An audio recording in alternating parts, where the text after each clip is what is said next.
BJP के नेता इन दिनों सियासी ध्रुवीकरण के लिए खुलकर हिंदू मुसलमान पर उतरे हुए हैं। 5 राज्यों में 2 महीने के बाद विधानसभा चुनाव होने वाले हैं, उनमें असम भी शामिल है। सीएम हेमंत बिस्वा शर्मा का एक बयान इन दिनों खूब वायरल है। मुसलमानों के लिए मियां भाई कहकर परेशान करने के लिए उकसा रहे हैं। बयान का विवाद यूपी तक आ पहुंचा है। सवाल उठने के बाद हेमंता ने मियां भाई की नई परिभाषा भी पेश कर दी है। मियां भाई पर कैसे और क्यों मची हुई है सियासी लड़ाई, इस रिपोर्ट में देखिए।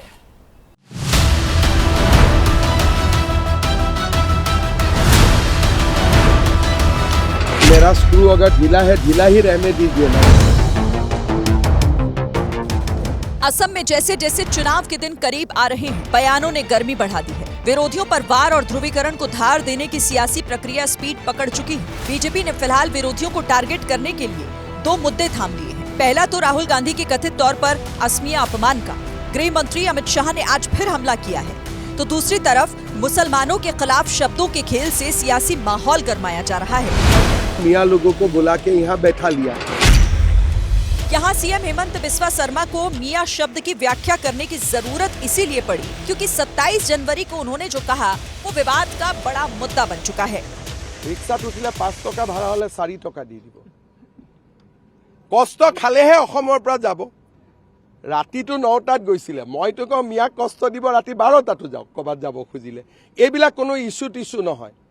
হিমন্ত বিশ্ব শৰ্মা আৰু বিজেপিয়ে ডাইৰেক্ট মিয়াৰ এগেইনষ্টত আছে। তেওঁলোকৰ সিম্পেথাইজ নিউজ কৰি নাথাকিব। আপোনালোকৰ ঘৰতে লাভ জেহাদ হৈ যাব।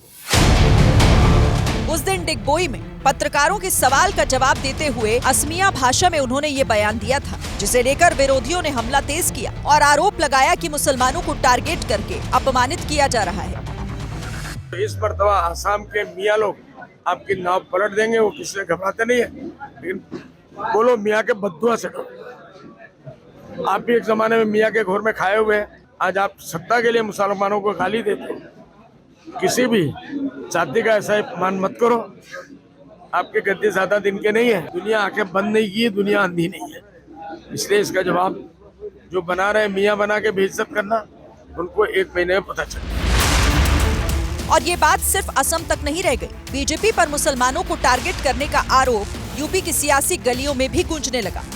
जब से मुख्यमंत्री बने हैं आसाम में, घुसपैठिए कहकर, बांग्लादेशी कह करके मुसलमानों को इताब का शिकार और मुसलमानों पर जुल्म और ज्यादती कर रहे हैं।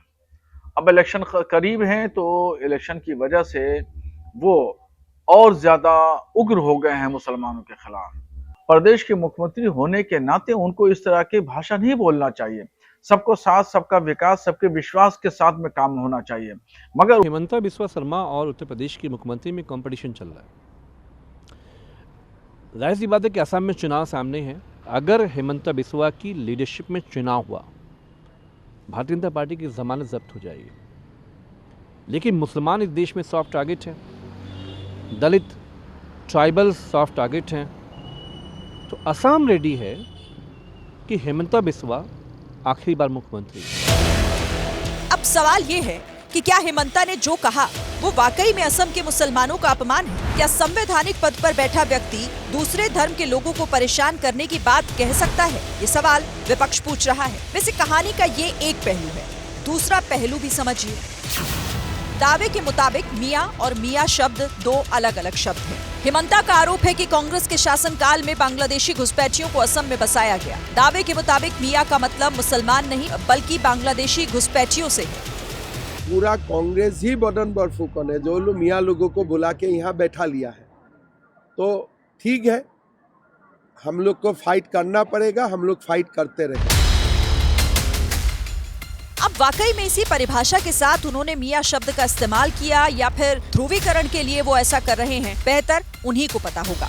वैसे 2011 की जनगणना के मुताबिक असम में मुस्लिमों की संख्या 34% थी। अभी का जो अनुमानित आंकड़ा है वो करीब 40% का माना जा रहा है। राज्य में मुस्लिम वोटों के 2 प्रमुख दावेदार हैं, एक कांग्रेस, दूसरा बदरुद्दीन अजमल की पार्टी AIUDF। पिछली बार दोनों ने मिलकर चुनाव लड़ा था, बावजूद इसके एनडीए को जीत मिली थी।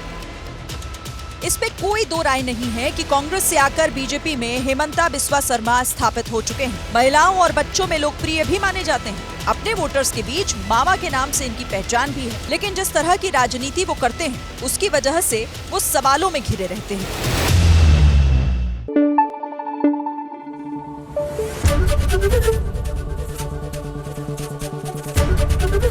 एबीपी न्यूज आपको रखे आगे।